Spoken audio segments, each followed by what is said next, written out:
We are live. Thanks for being here, especially with the NFC Championship going on. I've got it up here in my other TV. You can see it on my Mike Tyson signed glove behind me. I think you guys are going to love the show. We're actually going to show highlights of some of the fights here, kind of the top 3 fights, not just highlights, but show specific strengths and weaknesses that are relevant to these matchups. I think you're going to really like it. While we go here, you can pause if you'd like and screenshot so you can see these detailed write-ups of all of their fights. The first one on the card. Oh, I should mention at the end of this first breakdown on Imavov and Dolidze, you can win signed Billy Q trunks and a signed Brendan Allen UFC glove there. And we'll tell you how. You don't have to be a Patreon member. Anybody watching this can win. So we'll talk about that in a moment. This is a super fun main event here between Dolidze and Imavov. You know, when we think of this matchup, we think, all right, Dolidze's got better power, better finishing potential on the ground, but Nasruddin's probably more technical and longer. Nasruddin might be able to play the Matador and just kind of outpoint him from distance here. So let's kind of talk about all that. I'll admit, Dolidze's win streak recently, until he lost last fight to Marvin, was a little surprising to me. He was coming through as a sizable underdog, multiple fights in a row. He's got devastating finishing potential on the ground and on the feet. He's daring. He's fun. He's, sometimes reckless. We all remember when he was asking his coach if he should submit the guy, right? He's allowed himself to get taken down a little bit too much in the UFC. Sometimes he gets a little low volume and looping. But overall, just a really dangerous fighter with some of the heaviest power in the middleweight division. He's actually been improving his kicking game. Over the last handful of fights, he was training at Extreme Couture with Eric Nixick and stud middleweights like Sean Strickland, Chris Curtis, and Marvin Vettori. So 2 fights ago when he fought Vettori, he couldn't train at Extreme Couture anymore, obviously. So he, it's widely known he went to Tiger Muay Thai in Thailand. That's where Petr Yan travels across the world to go there. Hamzat travels across the world to go there. It's where Rafael Fiziev is a striking coach, just a world-class gym. And his kicks actually looked a little better in that matchup against Marvin, and he attributed it to his training at Tiger Muay Thai. This fight, I don't believe he went back to Extreme Couture. It appeared that he trained in Georgia, not where Ray Charles is from, but Georgia, Russia, where Dolidze is from. And then he trained at a Muay Thai gym in Vegas. He didn't go back to Thailand, and he didn't go back to Extreme Couture. Let's take a look at some of his fights here. So in the Marvin fight, it's a close fight. I actually think that Roman should have won perhaps there. I think he won round 1 and 3. Round 2 was much closer. And, Marvin, I think, had the better footwork, was able to stick and move a little bit. We don't often see Marvin fighting off the back foot like that, but he was able to here. But I thought Roman won round 1 and 3 with just the heavier shots. Close fight. Marvin's truly that kind of gatekeeper level. And, I think it was a really good showing for Dolidze. Even though he lost, I kind of gained a lot of confidence in him. The whole fight, Marvin's backing up. Dolidze's landing the heavier shots. Dolidze often has a hands-down style, as we see here. There's no truly notable moment in here, but we see throughout the whole fight, Dolidze walking him down, landing the heavier shots.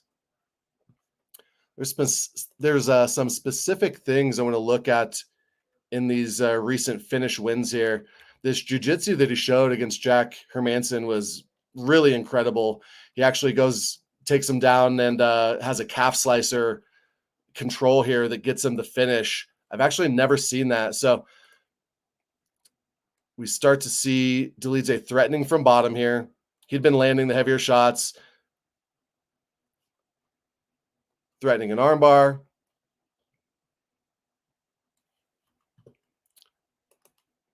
Ends up fishing for a leg here coming up. And you see right here, he's got the calf slicer and gets the back mount, back control calf slicer TKO here. something I've never seen. The announcers were just going crazy watching this. They were saying, wow, amazing, wow, wow, wow. They were just going absolutely crazy watching this. An incredible finish for Marvin there, for Dolidze there. Before that, the Kyle Dawkins fight. This knee, I can still hear it. This knee that he lands echoed throughout the whole Apex. An incredibly devastating knee here. Oh, gosh.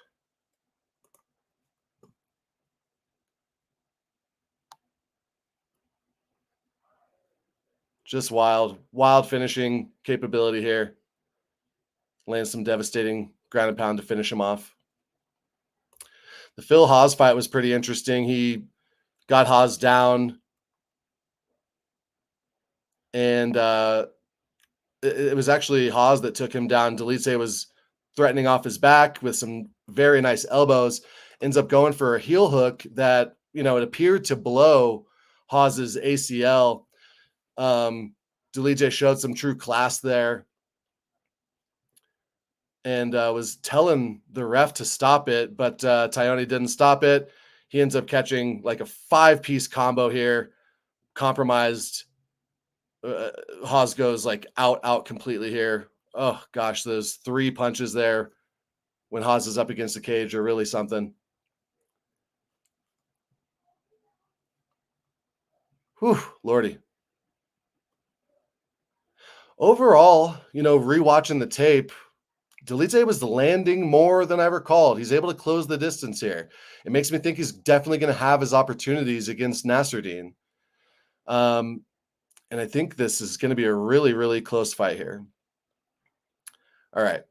So let's talk about Nasruddin. He's long and technical. He often has a hands-down style as well. When he gets taken down, he doesn't have great get-ups or jiu-jitsu threats off his back, but he's actually improved his wrestling game. He got 3 takedowns against Chris Curtis, who to that point had 100% takedown defense across a very large sample size. Curtis had defended all 35 of the shots that he had taken there, that he had faced. And Imavov was able to take him down pretty easily. Imavov has really great back takes, often locks in the body triangle. Let's take a look at this Curtis fight here.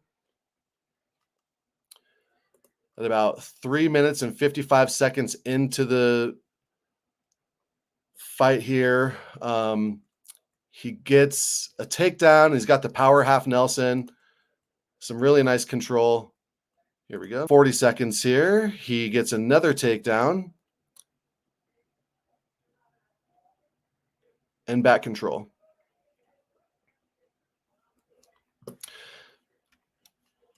Later in the fight, in the Chris Curtis fight here. Before that, he had that 5-round decision against Sean Strickland. Late in the fight here, we see Sean landing some really good shots here. So right before this, we also see Sean get some cage control here from Dolidze. Even more concerning is the Joaquin Buckley fight. At about 15 minutes here, kind of midway through round 2, we see Buckley landing some nice shots. Let's go to 15:07.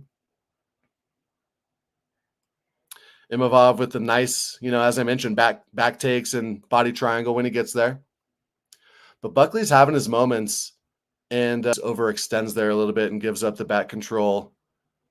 But some really good moments for Buckley here, despite it. Against Edmund Shabazian, he got the round 2 ground and pound TKO from Crucifix. He really likes side control. He likes Crucifix, and he is really good at taking the back, as I mentioned. I think that, this fight should be a pick'em. I think it's going to be really close. It's kind of obvious how a lot of people see it. You might look at like the Roman Dolidze finish-only props and the Nasruddin decision-only props, although I expect both of those lines to be rather steamed. But I think it's, kind of a pick'em fight here. And for that reason, I had to bet Roman at plus 140. It sets us up for a pretty good live betting spot on Nasruddin. If Nasruddin loses round 1, I think he has a high likelihood of doing. I think Roman could come out to a hot start here. If we see Nasruddin become a sizable underdog on the live odds, I'm going to play that for 1 unit as well and just guarantee myself a profit there. But I think Dolidze is the side. I think money's going to keep coming in on him, and I expect it to be about a pick 'em by fight time. All right, now to the contest. All you have to do is be the closest person guessing how many significant strikes are going to be landed in this fight. Let's take a look at some of their stats so you can get an idea. In that Vettori fight, it was a 3-round decision, and there was 177 significant strikes there. This is Roman's recent fights here, obviously. The Jack Hermanson fight got finished at the end of round 2. Lower volume, more grappling, only 72 significant strikes. The Phil Haas fight, of course, that round one KO that we just saw, only 29 strikes. And in the Dawkins fight, that vicious knee, it sounded like a baseball bat hitting a baseball, only 12 strikes. So lots of variance and volatility if you're trying to guess how many significant strikes in a Roman Dolidze fight, because some of them are short, obviously. On the Nasruddin side, he almost always outlands his opponent unless he's fighting Sean Strickland there. That was a 5-round main event. Remember that. But this gives you an idea for how many significant strikes are landing in the Nasruddin fights. So, you kind of have to decide how long you think this fight's going to go, who's going to win. If you think Dolidze finishes early, you're going to guess a very different number than if you think Nasruddin's going to win a decision or win late. But just guess how many significant strikes and you'll win both of those prizes. Try to look at the comments so you don't guess a number that's already been guessed, because if somebody ties, it would go to whoever commented first. But such a wide range of outcomes that could happen in this fight. I think this should be a pretty tough number to guess. Best of luck, everybody. And I hope you like the prizes. On Patreon, we do longer contests that last, a month or two. Season 6 was Squid Games themed, and the winner got Chuck Liddell signed trunks, a Fedor signed Pride glove, a Bilal signed photo, and then 2 shirts, a shirt off the Sean O'Malley shop and a UFC shirt, and then an awesome book by Coach Santino. I know a lot of you are big fans of him. I love the guy. This book is really, really freaking good. It gives you so much cool insight on kind of behind the scenes of the UFC. Also, when he was going to be on The Ultimate Fighter, he kind of talks about that whole experience on The Ultimate Fighter. It was really awesome. Season 7 was PFL themed. It was our first season that had a playoff. The winner won a Yuri Prochazka signed UFC glove, Aljamain Sterling signed boxing glove, Bilal Muhammad trunks and picture, and then a shirt off the Max Holloway shop. Always trying to support fighters where we can, and 3 awesome books.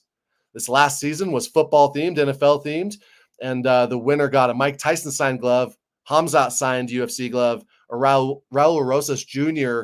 prize pack with trunks and a glove, Sean O'Malley hat, awesome book by Conor McGregor's coach, and an Alessandro Pantoja signed photo here. So these are different. These are just for Patreons. This is not as cool of a prize pack that you can win on here, but I hope you like it. I'm a big fan of Billy Q and Brendan Allen. All right, next up, we're going to look at highlights and strengths and weaknesses on this fight on tape as well. Moicano versus Dober.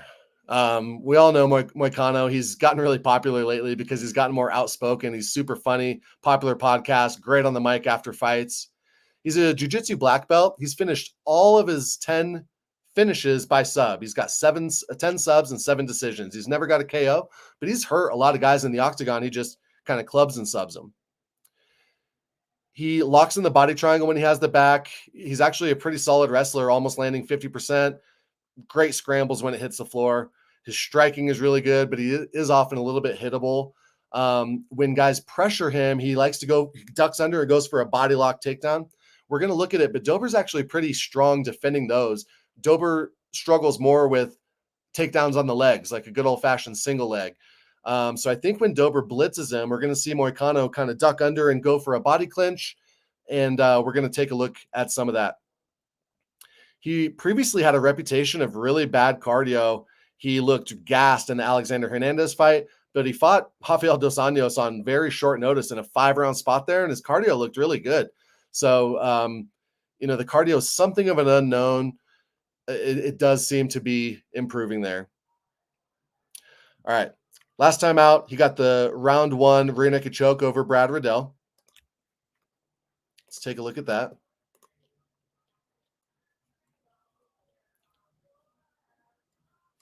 Moicano was landing the jab really nicely early. He lands a very nice knee up the middle here. Let's go to 1 minute, 59 seconds. Beautiful jab.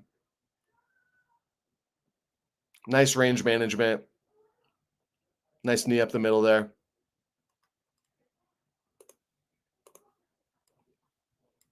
Make a choke there. All right.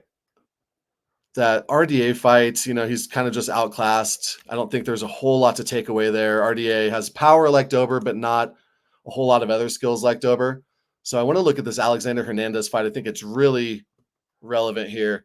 At 3 minutes and 25 seconds, clinches up with that body lock like I was describing. Moicano ends up going for a takedown, and we know that Fizzy has incredible takedown defense, and he's able to defend here. Let's see it. Ooh. Just throws him down. He's definitely not going to chase Moicano down to the ground there.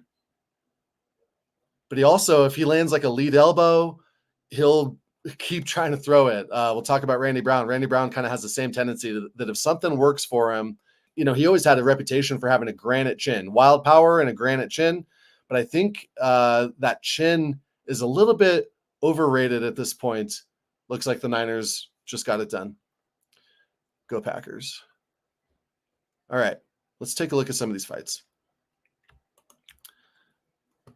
So 5 minutes and 33 seconds, we see the finishing sequence here for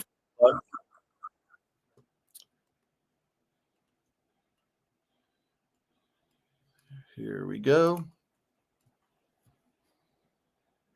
Dober's always doing, you know, does what he always does. He's fine taking one to land one.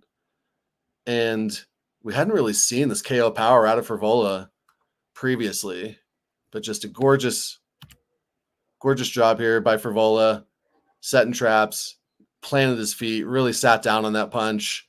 Really nice job by Frivola.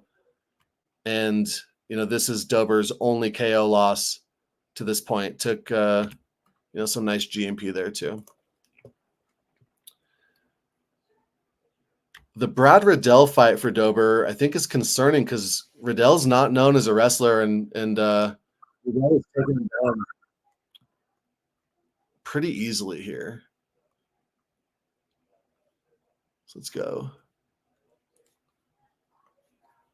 At 159, we see a really nice Hernandez fight that he had.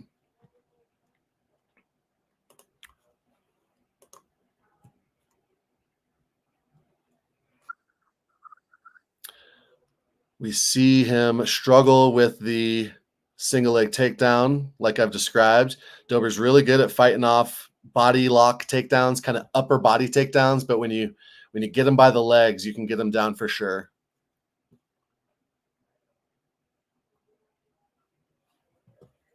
We'll actually see that coming up here.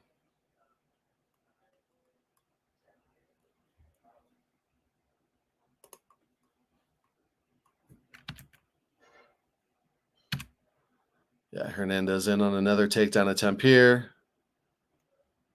But Dober defends it. Both guys really, really strong here.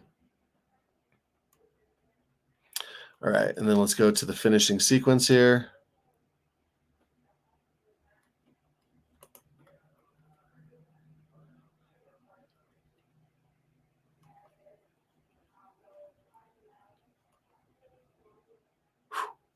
Gorgeous.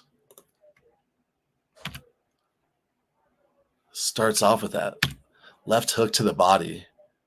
Whew. Just a beautiful combo.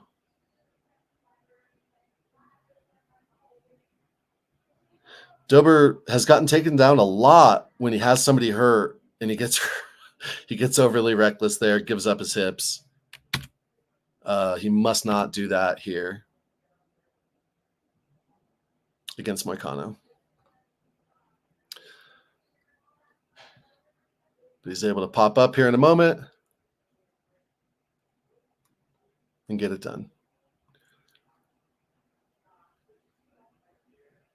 So Alex is hurt here, and he lands 2 takedowns on Dober here during this finishing sequence. Again, concerning for Dober.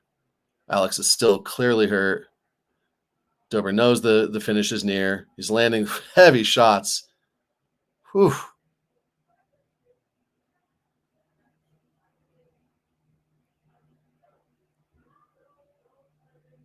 Again, like really troubling to be taken down here. But Alex is so hurt. Can't hold him down. Whew, Lordy. All right. Next, we're going to watch the Dariush matchup, where he lost by round 2 armbar. And Dariush did not look incredible here, in my opinion. We're going to go. All right. So Dober's landing here on Dariush.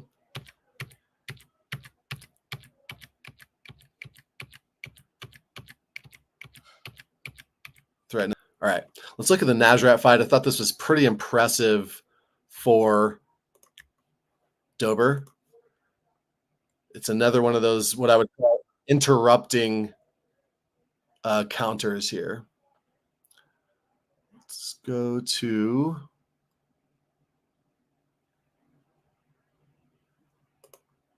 in a small parlay. I think it's just I've just really struggled with this fight so much. They both have some durability concerns, in my opinion, even though Dober still has a reputation for having a granite chin. It's just going to be a really exciting, really tough fight to call. My official pick is going to be Dober, mainly just because the odds. And I think Hanato is a little bit overrated. I don't think his resume is all that great. You know, the Brad Riddell win where Hanato looked amazing, and Moicano wants money on the mic after the fight. I think this was not the best version of Brad Riddell that we've seen. I'm curious who you guys are on there. Really, really tough fight. I feel like it's going to be kind of the Twitter battle of the week where nobody can agree and everyone's on one side or the other very passionately. Everyone's going to be very confident in their pick, even though it's such a tough fight to pick. All right. Next, we got Randy Brown and Muslim Salikhov. We're going to look at some highlights here as well. We know Randy's very long for the division, 6'3". He's got diverse striking, lots of different kicks. He's actually got really strong wrestling in BJJ. He impressed me in the Wellington tournament fight. We're going to take a look at that. He mixes up his striking, works the body well. He loves to flash up the front kicks and the oblique kicks like we talked about for Nasruddin. But we've seen in multiple fights where he's really susceptible to the low kick. Wellington was landing on it. Francisco Trinaldo dropped him with the low kick. And Luque was really battering that calf from Randy Brown. Randy Brown had a reputation a handful of fights back for having no durability, but he's fought some really heavy power punchers, including Chaos Williams, and been able to get through those. So, it's hard to say where his durability lies. I don't think he's completely chinny, but we've seen him hurt multiple times in the past. Sometimes he has really good striking defense. He kind of makes a big show of it. Anytime someone misses a strike, he'll really let everyone know that the guy missed a strike. His footwork looks really good, but I think it's almost exaggerated. It's in those moments where the guy already missed and Randy Brown's still floating away. Sometimes, when it counts, his feet get stuck in the sand and he loses all that footwork. Sometimes he gets a little too playful with his hands down and flashy head movement. And sometimes he uses kind of like tall man defense where he just leans back. The good way to attack him is to just try to get inside. That's what Chaos Williams has done. That's when we've seen Randy Brown hurt. And that's what Salikhov wants to do here. So last time out, he fought Wellington Turman, and this was supposed to be a very binary fight where we all figured Randy Brown would easily win the striking, but Wellington would easily win the ground game. And that's not exactly how it went. Wellington was doing better on the feet. Wellington trains with Glover Teixeira, and we actually see a lot of the nice Alex Pereira style low kicks. There it is. So I think they, made a smart read that Randy's struggled with those in the past, and it's hard to probably train with Alex Pereira too much. And Wellington, who was winning the striking there, it was very counterintuitive to how folks thought it would be going in. Coming up here early in round 2, he actually gets the takedown. This is a reason why Randy Brown has a fight. Randy's always in close fights. It's kind of concerning. We got the Jack Della Maddalena Submission win. Powerful lesson, powerful reminder. When somebody's like, plus 100 to get a KO and they're only minus 120 to win inside the distance, pay that extra 20 cents because you never know. You never know when, like, we've just seen crazy things happen in the octagon. You can have a great jiu-jitsu player that always subs everybody that gets a ground and pound TKO. See, this is just ESPN that pauses there. Some durability concerns from Randy. He's pounding them out and ends up giving up the sub. All right. And then the Francisco Trinaldo fight. Again, this was a split decision here. Randy grabbed the fence there. Randy actually, I think he's bound to have a point taken at some point. He eye pokes a lot. He's had some low blows in the clinch, like knees to the groin, and he grabbed the fence there against Trinaldo. We're going to look at some moments here in the Trinaldo fight. We see a knockdown early in round one.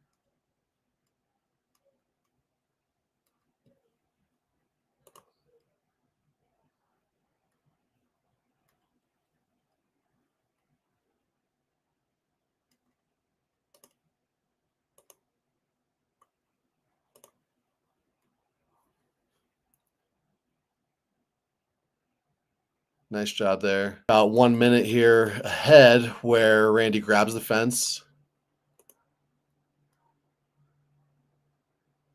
Or he already grabbed the cage, stopped the takedown. Like, it was a really effective cage grab. He's threatening a front choke. Later on, round 3, 15 minutes and 50 seconds in here, we see Francisco drop him with a low kick. The split decision win. All right.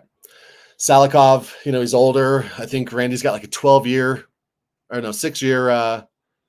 age gap here. He's much bigger and more skilled, but Muslim can crack. He's got power. And when we think of his striking, we think it's kind of like meat and potatoes. We just think of the boxing. But Salikhov has a lot of spinning attacks. Before the UFC, he was actually winning multiple fights in a row by spinning kick. He's got a more diverse attack than he kind of gets credit for. The Andre Fialho fight, Fialho did not look good. We're going to look at that. But he showed off his takedown offense there, getting Andre down a few times, but he struggles to hold guys down when he does get them down. On the feet, he can get a little low volume and get reliant on those spinning attacks, which gas him big time. But he's kind of like a, Joe Frazier type. He likes to use feints to close the distance, try to draw the strike out of the guy, and then, land with a powerful counter. He's had some solid cardio, but we do see him slowing down in these last couple fights. All right. So last time out against Nicholas Dalby, we're going to see some really nice striking for Muslim, but Dalby ends up landing a nice head kick. Let's take a look here.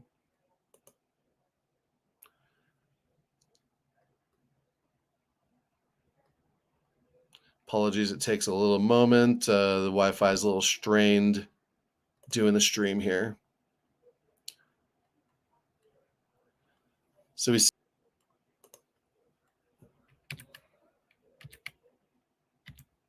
he pops right up. The Fialho fight, Muslim looks really good, but Fialho is just gassed, no footwork, plodding, can't reach Muslim, couldn't defend takedowns. Kick for Muslim here.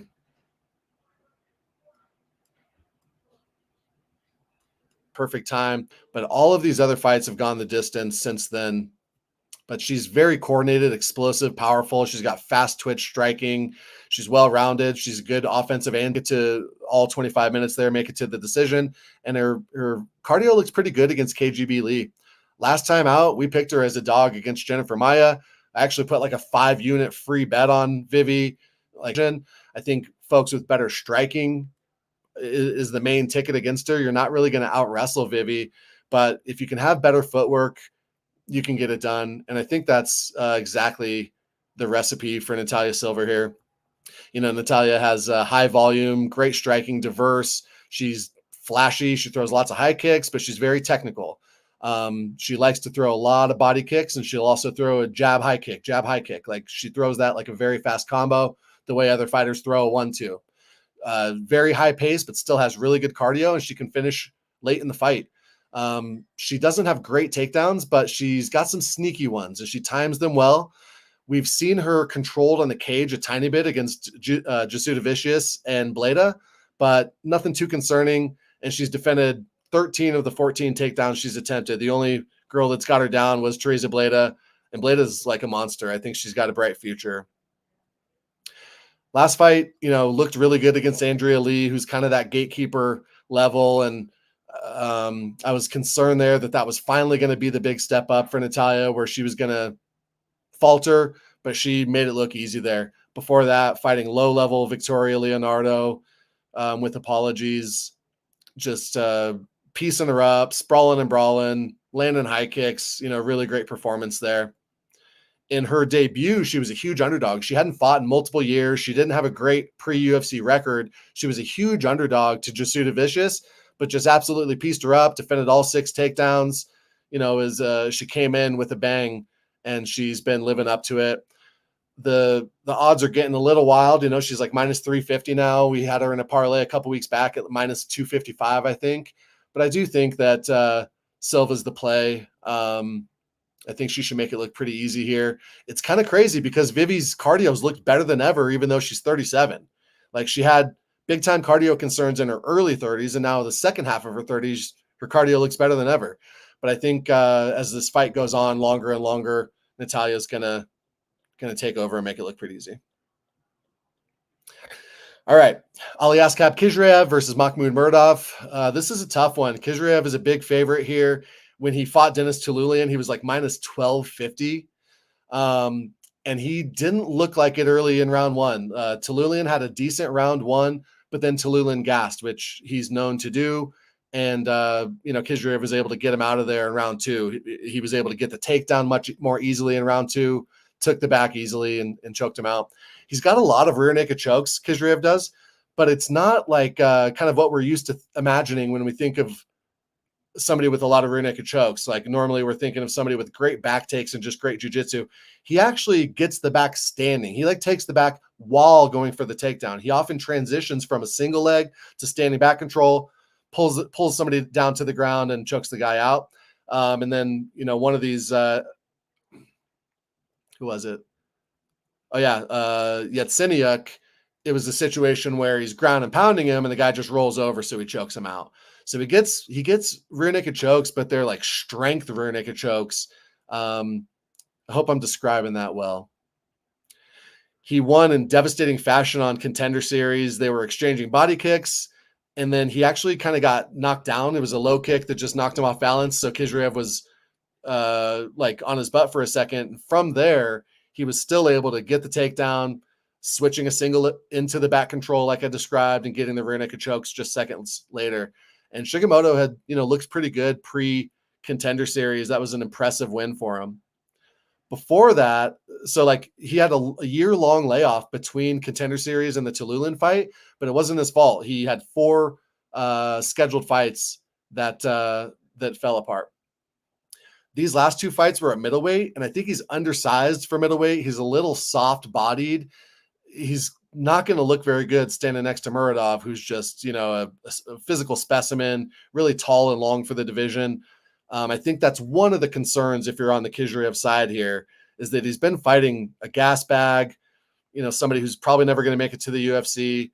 And he used to be at welterweight. From the Paul Harris fight and all these fights before, he was a welterweight. He's just recently moved up to middleweight. And again, he's not hulking and shredded. He's a little pudgy, if you'll pardon me. And as I said, undersized for the division.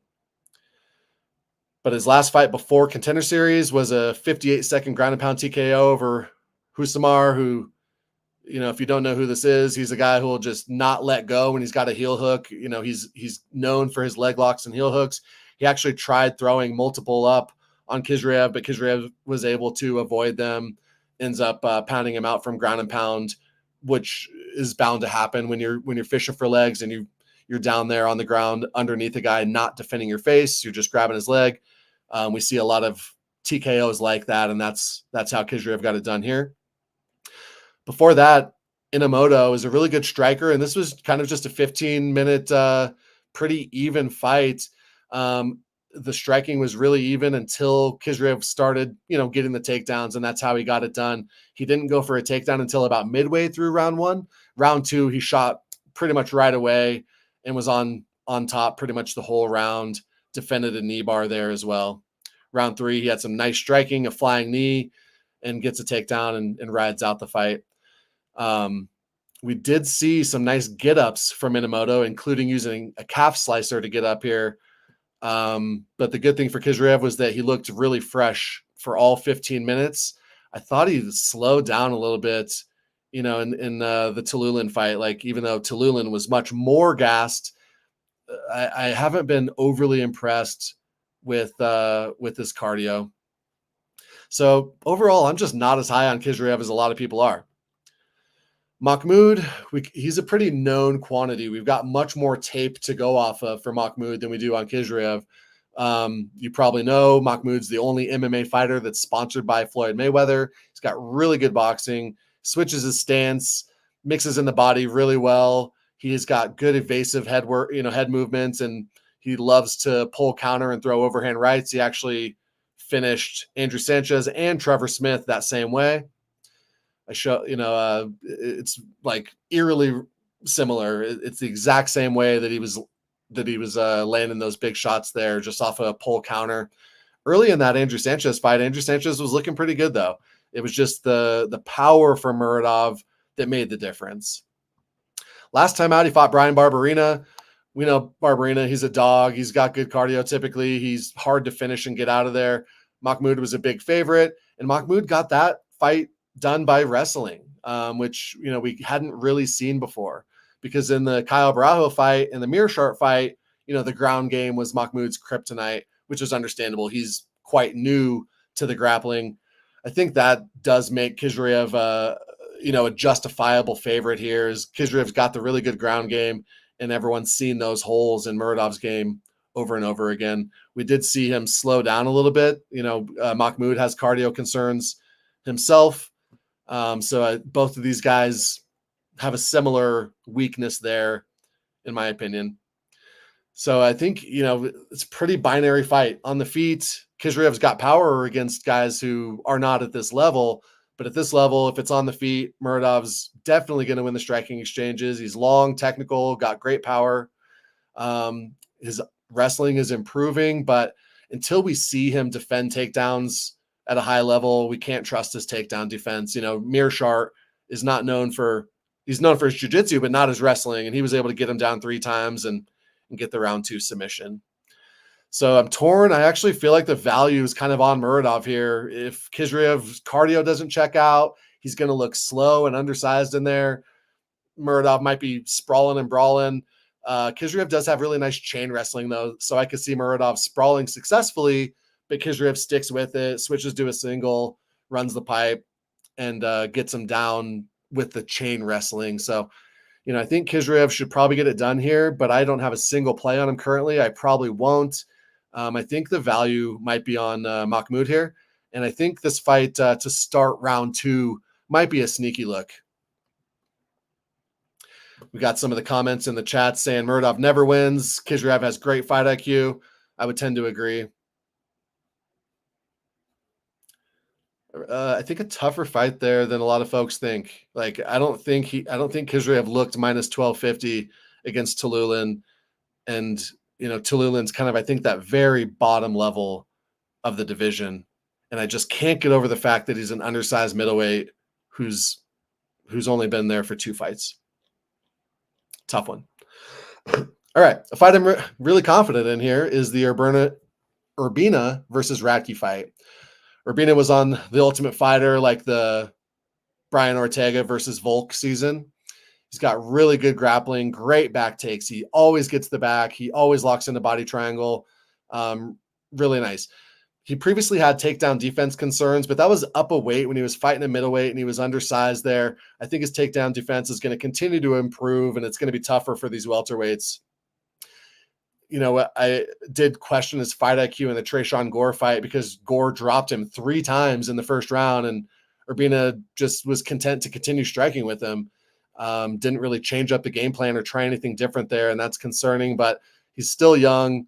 He's making a lot of improvements. He looked far improved in the Kosi fight. His physique looked far improved as well. So I'm expecting to continue to see improvements out of Urbina. You can pause and read more here if you'd like. Radtke came in against Blood Diamond, Mike Mathetha. He's the city kickboxing guy who has like no ground game. And Mathetha was defending the takedowns decently there. Radtke was just holding him up against the cage. We got multiple moments where the ref, like took away that cage control from him. The crowd is booing. It was in Mathetha's backyard, of course. After that fight, Radtke dropped the F-bomb in the crowd, which I don't support. I'm not a fan of this guy. I think he's really overrated. His wrestling, I think, is overrated. His striking is not great. He's got a good jab, but always throwing single shots, and he doesn't have a lot of fluidity in his striking. And we've seen him in bad spots. We've seen him have his back taken by Piersma, who's low level. We saw Brandon Lopez finish him, who's pretty low level, with apologies. So I think Radtke's highly overrated here, and I'm pretty confident in Urbina. I bet 3.32 units or whatever to win 2 on Urbina at minus 166. Money's been pouring in on him. Last I saw, he was like minus 210. I think money's going to continue to pour in on him. If you look on paper, you're like, oh, Radtke's pretty good. If you just look on Tapology and you think, hey, it's a binary fight. If Urbina's winning, it's going to be on the feet. But if Radtke takes him down, Urbina's not going to have a whole lot for him. And I think that's an oversimplification. And when people rewatch that Blood Diamond fight and you see how unimpressive Radtke was, and when you see the size discrepancy between these guys when they stare down, I think money's just going to continue pouring in on Urbina here. I actually placed another couple of parlays with Urbina and Cade Ruotulo, who won last night. He's the jiu-jitsu guy and won championship. And pretty darn confident in Urbina here. Curious if anyone disagrees or what you guys think, but I'm just not impressed with Radtke, and I'm pretty darn impressed with Urbina. Showed a great jiu-jitsu against Michael Gilmore. Looked really good against Kosi. Kosi's undersized, soft, has terrible cardio. That's not a great win. And he didn't look great against Brian Battle, but I have a really high opinion of Brian Battle. I think Urbina is going to make it look really easy here. All right. Thomas Peterson is coming in off Contender Series. He was a huge favorite over Chandler Cole.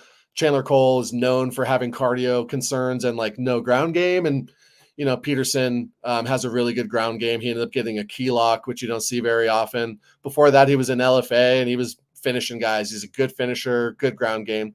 He actually fought Waldo Cortez Acosta, who I have a high opinion of, for the LFA title. But Waldo was able to get him out of there kind of late in the fight. He was able to get takedowns on Waldo, but Waldo was able to get up. Most guys do not get up from the Thomas Peterson takedowns. Jamal Pogues, I've had a pretty high opinion of. He's got a very fast jab. Like, you'll think I'm exaggerating. He's got the speed on his jab of a light heavyweight, maybe even a middleweight. I think if he's like on a video game, his hand speed is like a 9 out of 10. Very fast. I think maybe Aspinall has faster hands, but like besides that, I can't really tell you heavyweights who have faster hands, and that sounds hyperbolic, but his jab is lightning fast. He never gets slow or looping. Good technique, but his footwork is a problem. He kind of needs guys to stay in front of him, and we saw that last time out against Mick Parkin. You would have thought that the Mick Parkin fight was very similar to this Thomas Peterson fight because Parkin's a great ground fighter. Parkin didn't go for a single take.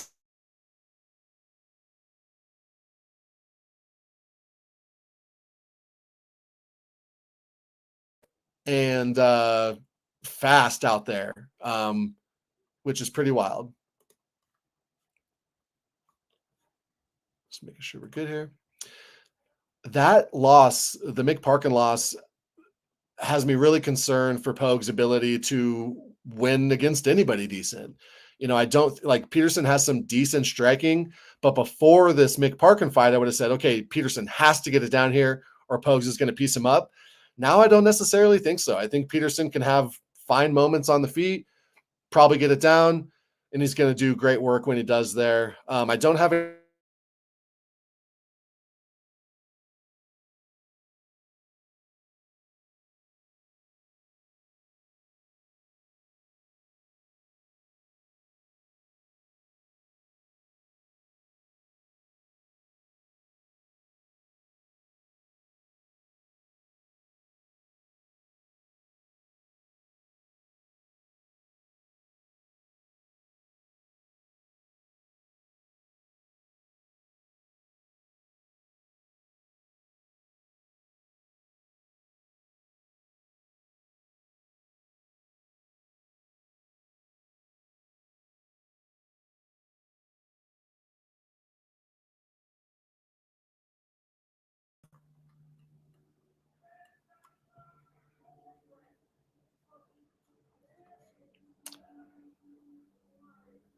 I'm not sure if this is still going, if it's going to be two different videos or what, but we had a little internet hiccup there. So thanks for sticking with us here. I think Peterson's the rightful favorite. I don't have him in any bets so far. It's a big step up for him, but Pogues, the lack of footwork and losing that McParkin fight was really concerning. I think this is a lock to go like over 1.5. If you like those type of props. All right, next fight here, Stoliarenko versus Luana Karolina. We all know Stoliarenko. She's kind of round one armbar or bust. Luckily, last time out, she was a big underdog to Molly McCann, but we were on Julia there and looked really smart doing so. She, like she's had some decision wins back in her early days, but it's pretty rare. And her cardio is the main concern there. Her striking's not great. Her wrestling's not great. It's only 30%, and it was 12%, but she got a couple nice takedowns in her last couple fights. But we know the game for Julia. She needs early takedowns, and then if she gets it, she's got some of the best jiu-jitsu in the division, one of the best arm bars you've ever seen from anybody, almost like Ronda Rousey level armbar. I think she's got a chance to get it here, even though on paper, Luana looks like she has great takedown defense. But she's been taken down 7 times in her last 4 fights, and she's not great off her back when she does get taken down. Last time out, she won a decision over Ivana Petrovic. Ivana landed 2 of 6 takedowns and had over 4 minutes of control time, but Luana was able to get a lot of control time, was far busier from distance. Luana has decent striking. I think Luana's best thing is her clinch, like her Thai plum clinch, striking very nice knees to the body when she gets that. Very binary fight here. I think, like a live betting spot on Luana Karolina is really obvious. If she lasts past round 1, money's going to be pouring in on her because we expect Julia to gas. I will say Julia's cardio has looked a little bit better recently, but even just 2 fights ago and against Chelsea Chandler, she was gassed towards the end of the first round, and Chandler was busting her up. I'm on Julia. Got her at even money at -110 when the fight came out like weeks ago. A tiny bit of money's coming on her. She's like -120 now, and Luana's about +100. Tough fight, but I think Julia is going to get it done. If you want to wait till the props come out and bet her by round 1 armbar, that makes sense. The problem is her round 1 armbar, or like her round 1 submission prop, is only going to be like +150.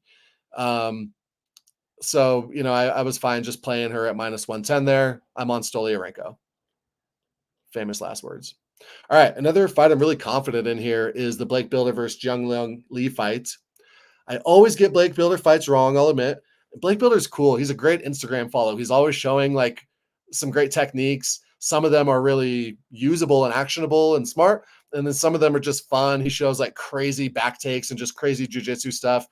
Builder's a fun follow. I think when folks, if you ask somebody to tell you about Blake Builder, they say, oh, he's just a great knockout puncher. I think his power is overrated though. And I've been fading him because even though he'd never been finished until, who was it? Like he's never been finished. He finally lost last fight by Kyle Nelson, but he was undefeated to that point. I saw him get wobbled and hurt on the feet a ton in his regional days. Like he was getting dropped multiple times. So I've always kind of been waiting for Bilder to get knocked out. And last fight, I finally pick him after fading him over and over again and being wrong. I finally pick him against Kyle Nelson, and Bilder's footwork looked terrible. He just had nothing for Kyle Nelson, who is not, at the upper echelon of the division. Nelson was walking him down. Bilder was on the back foot. Nelson was able to cage control. Blake couldn't get him down when he tried late in the fight. He just didn't look great at all. Before that, he was beating Shane Young, who's far, far past his prime. Bilder was really accurate on the feet here, but again, that's, I don't think, overly impressive. And on Contender Series, Alex Morgan was solid, I think, but Bilder hurt him with kind of a shot behind the ear, transitioned beautifully into back control. And I think that's part of where this like overrating of Bilder's power came from. To me, I think he's more likely to get knocked out over the next 5 fights than he is to get knockouts. Yong Lee is a really, really good striker. Really enjoyed watching his tape. You might recall he had the fight on road to UFC against Yi Zha, where he looked really, really good. Zha has a very relentless kind of cage wrestling style where he will just shoot over and over and over again, kind of like Muradov or kind of like Aljamain when he was fighting Petr Yan. Zha did wrestle early and often there. He went for 21 takedowns, and he got like a ton of cage control time going for those takedowns. But on the feet, Lee is just really special. He was popping Zha. He's technical, powerful, but he doesn't get looping. He's not like KO or bust. He doesn't gas. He is very patient.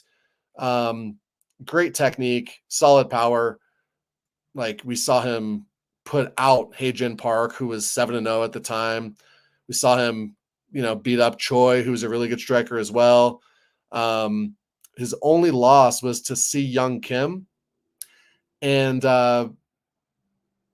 it was a close fight. It was a really close fight. Kim is also a really good striker. I think better striker than Bilder. But Lee, had his good moments there. I think that fight could have gone either way. When I was watching back, I kind of I already knew that he lost the fight, but watching it, if I was to judge it live, I think I would have picked Lee there. Really confident in Lee. I was able to get him at -125 for 2.5 units to win 2. Really confident in Lee here. All right, next up, we got Markel Medeiros versus Landon Quinones. Medeiros fights out of Factory X, and he's not just one of the guys there. He's one of the main guys there. I remember J Mart and Cody Brundage and Raw Dog Royval, the whole UFC class of Factory X fighters went out to Vegas for that Contender Series fight. They love Medeiros. He's a main part of their training camps. He's one of the top guys at Factory X. He's got really good power, decent wrestling, decent technique. He gets a little flashy, lots of feints, kind of hands down sometimes. And, I think he's going to do really well in the UFC. On Contender Series, he was an underdog to Issa Isakov, who's a Russian wrestler. But Medeiros was able to defend the takedowns and bust him up, landed a gorgeous knee, well-timed knee that caught Issa as he was shooting in. It was really, really gorgeous. Before that, first minute KO over Lampares. Lampares did not look, all that good. But Michael Murphy is a pretty good opponent. Tracy Reeder's a good opponent. His only loss was to a really good striker who just was more aggressive and walked him down. This was a while back, about 2 years ago, and Medeiros is young and proving quite quickly. He was 25 at the time of this loss, but Guzman just walked him down, beat him up, got him out of there. Kind of a concerning look for Medeiros, but I'm not overly concerned about it because he's looked far improved ever since then. Kenones, you might recall, he fought Nasrat Haqparast on late notice last time and actually looked pretty good. Nasrat was having to shoot for takedowns on him and couldn't get him, but Landon just didn't look overly polished on the feet. He's high volume, okay power, on the regional scene, but it's just basic striking, just 1-2 combos and nothing overly special. Um, he did show some really solid cardio early in his career. He gassed a little bit in the Nasrat fight, but that was understandable. He was on very short notice there, as I mentioned. Yeah, and he showed good cardio prior in his career.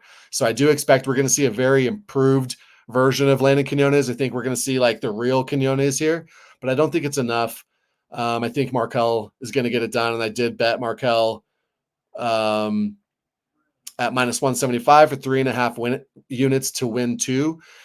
On like FanDuel, he's like minus 186, but money came in against him on BetMGM. I think he was like minus 166 on BetMGM. So you can see that this line might stay kind of exactly where it is. I thought I was going to beat quite a bit of line movement, and I hope I do. I hope more people are confident in Medeiros. Otherwise, I'll feel stupid for not waiting and getting a better number. But I think Medeiros is going to get it done here. I don't have an overly high opinion of Quinones. All right. Molly McCann versus Belbita. Molly's a pretty big favorite here. Last time out, as I mentioned, we faded her against Julia and we won, luckily. She can beat, the Hannah Goldies and the Ji Young Kims. She beat Ariane Lipsky, but that was kind of the old Lipsky before she went to American Top Team and was training with Nunes. Now Lipsky would absolutely torch Molly McCann. I'm very confident of that. She got the spinning back elbow KOs over Karolina and Hannah Goldie, but I think her power is overrated largely. This is actually a rematch of a 2019 fight. It was Belbita's debut, and Belbita was winning the striking there until Molly started going for takedowns. Molly's ground and pound was really effective there. It looked like the fight even might get stopped in round two. So I think that's got to be Molly's game plan here as well. But, I do think Molly's probably going to get it done. Belbita is just not overly impressive anywhere. She's got a decent jab. She kind of likes to like flick it out playfully. It doesn't always have a whole lot of zip on it. But she's got decent volume and decent forward pressure. She's never been KO'd, even though she almost got ground and pound TKO'd by Molly, as I mentioned. And, I think she's a little bit cleaner on the feet, but it looks like she's sparring all the time. Molly's a little meaner, a little more serious, throws with more brutal intentions when she throws. We've seen the takedown defense be a concern for Belbita multiple times against Molly, but also against Hannah Goldie. Hannah Goldie just literally pushed her over one time. We've also seen suspect fight IQ as she followed Luana Jujua down to the ground, and she was piecing up Jujua, and she followed her down to the ground and got armbarred. Not a great look there. So it's a tough one. I don't think Molly, she has a lot of media responsibilities and she's always out partying and stuff. And, I know Molly is a workhorse when she's in the gym, but I sometimes wonder how often she's in the gym. I do expect Belbita to continue improving more than Molly. I think Molly is kind of like at her prime. I don't see Molly getting a whole lot better. And I think Belbita should continue getting better. But I think that Molly can win with some cage control, takedowns, and if she does land, she's going to have more power than Belbita here. So I think Molly's got to be the pick. Another really tough fight. Azat Maxim is really good. He's got good takedowns, good striking. He's well-rounded. We've seen him get nice mat returns. If somebody gets up, he takes him right back down again. Last time out, he was a huge favorite over Tyson Nam. Tyson Nam's like 40 and has power, but Tyson Nam's takedown defense is underrated there. And Nam looked pretty good. He was only taken down twice on 11 attempts. It was a close fight, as that did not look like the huge favorite. And some folks are a little bit low. They're a little bit down on Maxim now because of that, because he didn't look great. And I understand that, but I think we're going to see a better performance from him here.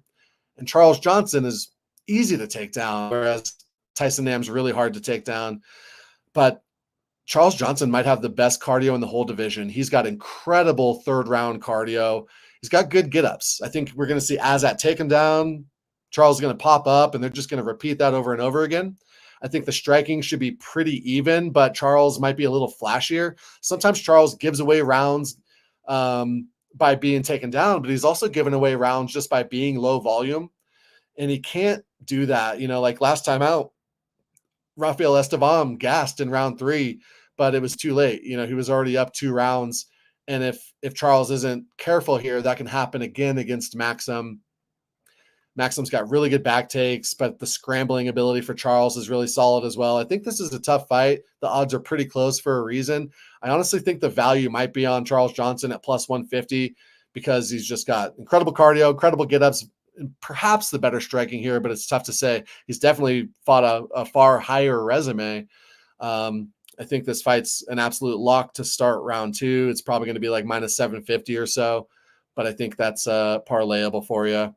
And again, just the willingness for Charles Johnson to be taken down is such a concern that I do think Azat is the rightful favorite here. And the last fight for me, I know this card has changed up a little bit, the order, so I apologize. The order I have here, you know, I've been working on these written breakdowns for like a week. So the last fight on my card here is Themba Gorimbo versus Pete Rodriguez. Pete Rodriguez has fallen out of his last couple fights because he can't make weight, gets sick. You know, he is a real soft body fighter most of the time, but like it looks like he might be in a little bit better shape now. And he's kind of he's on short notice here against Themba. Can't remember who Themba was supposed to fight, but he was supposed to fight Kiefer Crosby. But Kiefer Crosby fell out. So Pete's stepping in here on short notice, a guy who can never make weight. Concerning. Like, I don't even know if this fight is going to happen. Pete has really good power, but not great technique. And I don't think he's going to get it done against Gorimbo here. Gorimbo actually looked really good on short notice in his debut against AJ Fletcher. He had AJ Fletcher's back twice, but both times he just got too high up and got, you know, shaken off. He fell off. Kind of crazy, you know, but if he gets Pete Rodriguez's back here, pretty confident he'll get a finish. Themba has some bad wrestling sometimes. A lot of times he'll end up on his knees, just like reaching for the feet. He's actually, I think, lost by guillotine, and he's been in some deep guillotine threats as a result of that. Just sloppy takedowns that he doesn't like stay on his feet and run through the guy. He kind of just clinches and hugs the feet and tries pulling him down. It's not a really good look there. I think his striking is good enough to stand with Pete, though. We were on him really confidently last time out against Takashi Sota because Takashi's just slowing down so much that we thought Themba would look good in the striking and the grappling, and he did. So Themba's the pick. It's a little scary. Pete Rodriguez has power. Like, I think we're going to see a finish one way or the other for sure, but Themba's the pick. Tough fight. Should be a fun one. All right. Appreciate y'all hanging out. Hope that was helpful. Hope you liked those highlights at the beginning. Sorry, it was a little, you know, choppy there just with the Wi-Fi, but I hope you got to see lots of like really important takeaways for those top 3 matchups. I think they're all pretty tough matchups throughout the card. Pretty confident on Gorimbo. I'm torn on Charles Johnson versus Maxim. Torn on Molly versus Belbita. Don't intend to bet it. Pretty confident in Medeiros. Really confident in Jung Lee. Not overly confident, but I think Stoliarenko gets a submission. I think Thomas Peterson wins, but I probably won't bet it just because low-level heavyweights, anything can happen. And, you know, Pogues looked so bad last fight, I almost wonder if he was hurt or something. I wonder if we see a better version of Pogues this fight. I'm really, really confident in Gilbert Urbina. Torn on the Mahmoud Muradov fight. Kizrev should be able to get him down, but I just don't have an overly high opinion of Kizrev. Confident in Natalia Silva like everyone is. I've got Randy Brown, but I have some fear. This is such a tough one. I feel like this might be the toughest fight to pick on the whole card, but I went with Dober at, I think, like plus 114 or so. And I'm on the underdog Dolidze plus 140. Appreciate you all so much. Let me know if you have any questions. I can't wait to read your comments and see who you guys pick. And remember to try to win the Billy Quarantillo signed trunks and the Brendan Allen signed UFC glove by guessing how many significant strikes are going to happen in the main event here. Appreciate y'all. See you soon.